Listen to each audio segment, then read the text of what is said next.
Let's learn how to make the treble crochet together. Yarn over twice, that's 1, 2. Insert the hook into the stitch below. Catch the yarn and pull it through the stitch so that you can pull out a loop. Now you have 4 loops on your hook. 1, 2, 3, and 4. Now we're gonna yarn over, pull the yarn through 2 loops.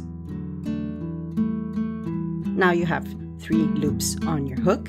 Yarn over again, pull through another 2 loops. Now you have 2 loops on your hook. Yarn over one more time and pull through the last 2 loops on your hook. And there you go. That's a treble crochet. Now let's do that one more time. Yarn over twice, 1 and 2. Insert the hook into the stitch below. Catch the yarn and pull it through the stitch and pull up a loop. We're gonna yarn over. We're gonna pull through 2 loops so that now we have 3 loops on our hook. Yarn over again. Pull through another 2 loops, yarn over and pull the yarn through the last 2 loops on your hook, and there you go. You made a treble crochet.